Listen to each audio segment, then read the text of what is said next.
Bem, pessoal, continuando a falar sobre a característica de frequência nos ruídos, vamos falar aqui sobre as curvas de ponderação. Uma curva de ponderação, na verdade, é um filtro que atenua ou amplifica o ruído em função de suas frequências.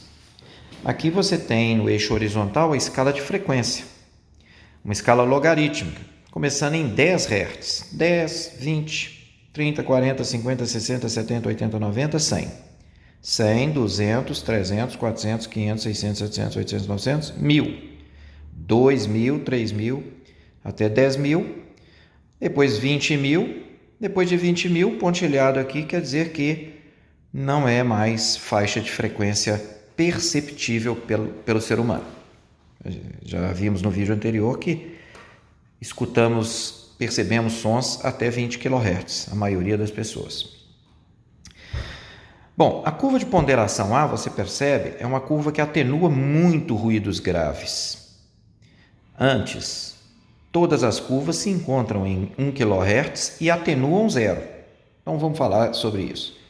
Se eu tiver um ruído de intensidade 100 decibéis, por exemplo, e estiver medindo esse ruído pela curva de ponderação A, ou C, ou B, etc., eu vou medir os mesmos 100 decibéis, porque ele atenua zero, nem amplifica, nem atenua.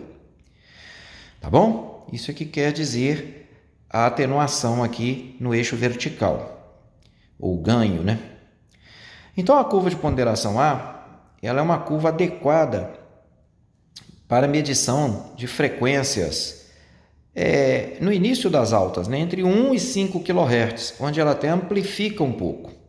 Para baixas frequências, essa curva de ponderação reduz muito o valor medido.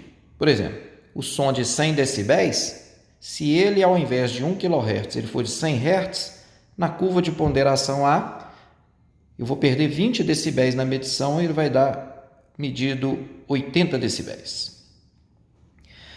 Bom, para que servem essas curvas de ponderação? É porque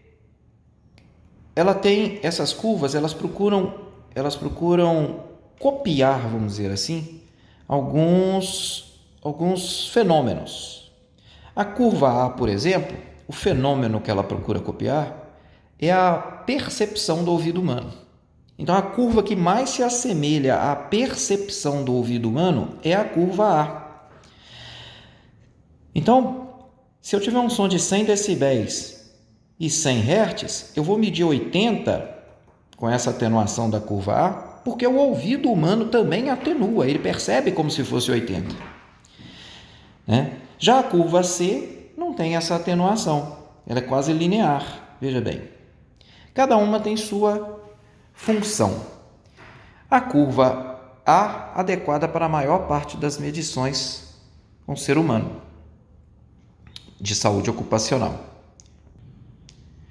A curva C é adequada principalmente para medições de ruído de impacto. Inclusive a NR15 no seu anexo 2, que trata de ruído de impacto, ela sugere a medição pela curva C, curva de ponderação.